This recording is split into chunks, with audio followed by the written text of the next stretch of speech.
All right, dudes, we've got a Supercoach buy, hold, sell video to get through and a big focus on the best players to get for this week, because I know most people are pretty well set with at least 13 players or upwards of 14, 15, 16. I'm like 17 or something in my head-to-head team, which is crazy. So banking on that one win this week, that's for sure. But in my team, I've mucked around with a couple of trades so far, but that's not the most important part of this video. It is the best in each position. So I suppose with the hooking side of things, do you want to be spending a trade up here? We obviously got Joey Lussick, who's all the way down at 270 now, is the big worry there. People are looking at potentially Jake Simpkin, but again, I just don't feel like you want to spend any trades in this hooking spot.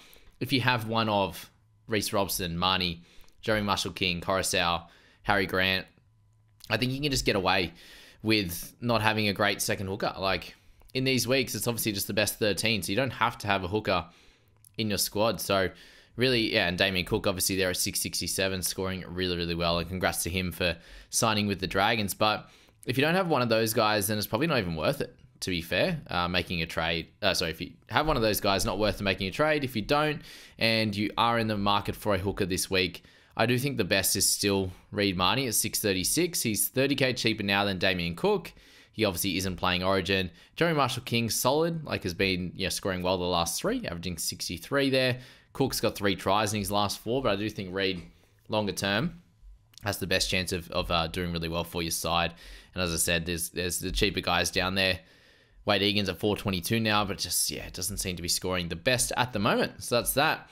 In your front row forward, so personally in my side, I do have 3 playing this week, and if you do have Xavier Willison like myself, I'd be holding on to him. But if you mucked around with a trade in this position and you want to look at the best average guys, Adam Fanua-Blake stands out as the best option this week. So him in this top 3 is the only one playing, and he has a clear best average by 10 points on the next guy that's available, 11.5 points there on Joe Tarpany, who's a really solid purchase this week. But I still think that now that Stefano's got down to a 555, he's a very easy guy that you can plug in that plays all of these games, and they really need him to step up with their lack of players available, basically. So at 555, I'd be locking him in as one of the best options, but Joe Tarpany, we know, can go nuts. I do think Terrell May is going to be one of the better scorers this week in the front row forward. He keeps going up and down with his scoring, depending on the role that they give him, obviously.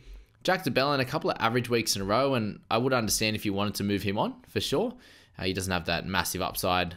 He has a little bit more upside in fantasy than he does in Supercoach, but he's had a really good season for the most part until obviously these last few weeks there. But that's Jack's situation. Outside of that, if you're holding a Carr and a King, continue holding them there. If you're looking at like Liam Henry, maybe one that if you want to trade out, if you have some dual position in your 2RF, that you can move to a front row forward to get a second row forward, or if you have like a Jamin Salmon, you can move down. You can muck around with a center wing or even a fullback if you could do that. So there's some potential options for you to muck around with. He's got up to 517k, which is so good. If you're sitting there with some of the cheaper guys, then it's probably not worth moving on from them, like the Pharmacillis and even Hughes and these kind of guys. He's playing this week, just leave him in your side. Samuel Olafino is a cheap spot there at 480 still. Like he's got up a decent amount of cash now at 40. He's got up 217 overall, so good stuff on that front. If you own like a Corey Jensen, I think he's still worth a hold. He plays obviously round 19.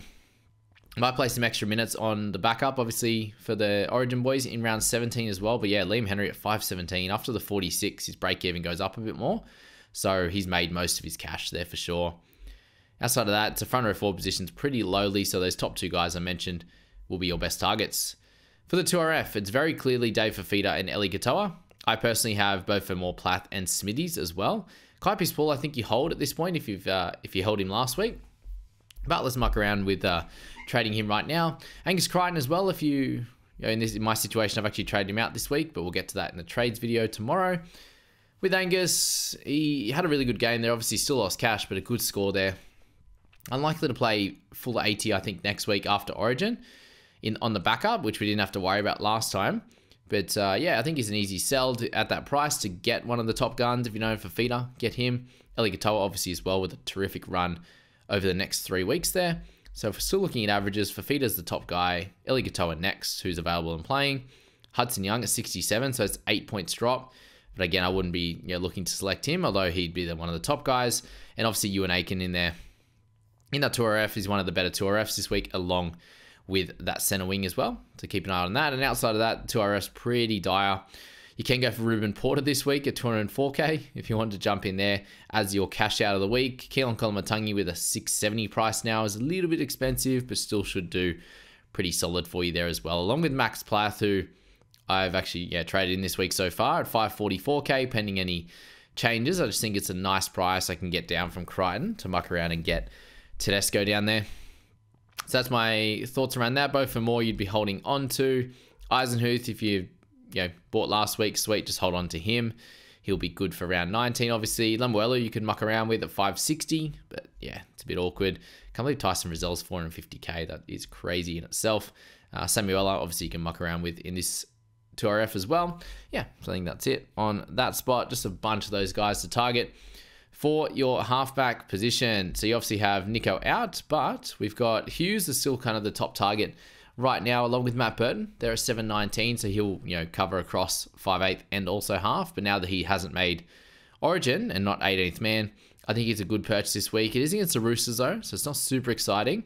But if you do look at the top 3 spots in halfback, it is Hughes, Burton, and Walker, and I own 2 of them, so I'm very happy as an owner of those 2 for this week for sure. But Roosters up against the Dogs, who are actually the best defensive team by Supercoach points right now.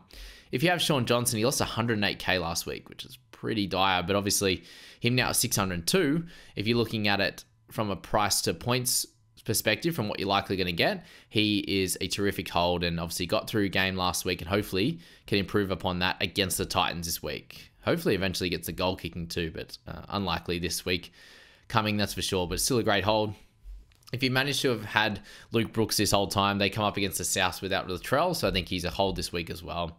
No other clear real buys. Obviously, Wishart a clear hold there at 62k gain, and KO Weeks in the 5/8 position, which we'll get into now. He's also a hold there as well. But Galvin, if you held on to him, great news. He is playing, and as I said, Burton's the next top dog on this list, and Tamati Martin's got up to just under 700k. Incredible work from him. Jerome Luai up 117 after 3 tons on the trot, averaging 118.7 in his last 3. Is absolutely incredible. So good stuff to Jerome there. But he's a 771 and a very interesting guy. Obviously, once Cleary comes back, he'll be a sell. But yeah, what an incredible run from him. Brown is a hold, guys. Obviously, an 82 last week. Really, really good. I scored tries in recent weeks. If you want to get Plath in the 5/8 position, sweet. Jaden Campbell as well, 5/8 or fullback, if you want to get him here at under 500k. A few people targeted him last week against the Tigers, but against Warriors this week. How well will he go? That's the question. Not sure if it'll be perfect, but yeah, solid enough. KO Weeks still hold until you get Fogarty back. That's probably it on the 5/8, isn't it? Yeah. No other clear options. I think just Ruben Porter is probably the only cash out options. And if you don't need an actual scorer this week, you can go for anyone else with a dual position. Works out well. All right, I've only got 3 center wings myself with Sarko, Aitken, and Strange with Holmes out. He's a hold. I think Garrick's a hold. Really important hold, obviously, for around 18, 19, 20 and the like. Iro, I think you hold. Important for 19 as well. Isaac Tungo. Yeah, it's a tough situation for him, but I still think at 433 now, it's just a hold. Like, what are you going to do with him, to be honest with you there? Let's muck around, clicking Iro out. For this week, you've got Manu as the best center wing option, along with Dom Young, obviously, coming back from his injury. Hopefully he's okay. And they should be able to do pretty well down that right-hand side, the left-hand side of the Doggies, depending on who they throw out there. If it's Skelton on that wing, I think that obviously helps. But yeah, he's a good runner of the footy. We know that. Skelton. Kiraz is 793. He's doing really well, obviously, the last 587 average. But he does have a pretty tough run coming up. And without Crichton next to him, and he's changing from right side to left. He's in the centers this week. I'm not sure how good that is, so I'd avoid. I do not mind going for a Sarko. Obviously, he's dropped a fair bit. This is what happened last time, and then he had that massive game. So it's been tough as an owner in the last month, given his 5-round average is 52. But he's definitely someone that could come back.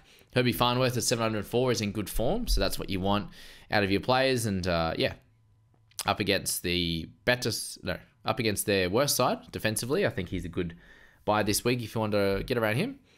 So yeah, and then Aiken obviously in that spot as well. Brian Kelly for those that are interested in him, and then Daniel Tupou at 549 got that big ton last week. He's got a nice run coming up outside of this, probably outside of this Dogs clash, and then far longer if you're holding on to him. Continue doing so. Blaze Talangi up to you if you hold or sell. He ended up getting sold in my team this week so far, but he's really good for round 19, obviously, as well. And Armstrong you can sell there in this week for sure. Tedesco is the main buy in the fullback position for sure. Drinkwater, I think, is a pretty solid hold, but if he's the only way to Tedesco, then I understand it.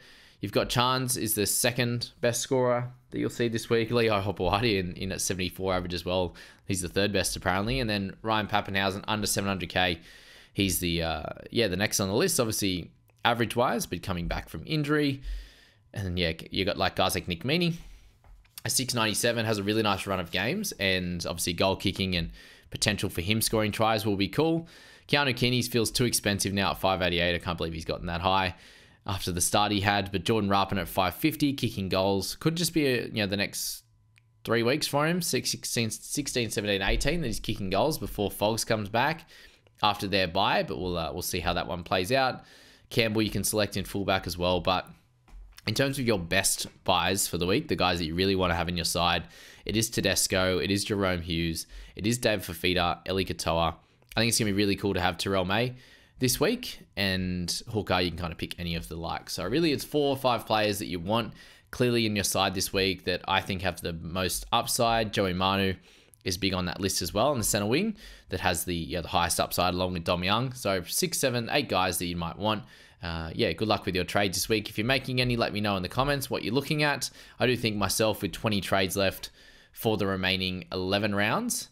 11 rounds. That's going to be 12 rounds, sorry. I do think that's a pretty solid situation. Now I'll be 18 in 11 following the 2 trades if I make them this week, just to try and push back into that sort of top 4 and 3,000 again. I really need to make some moves now, I think, and then get a little bit of luck in the back end. So after not trading last week, good time to use 2.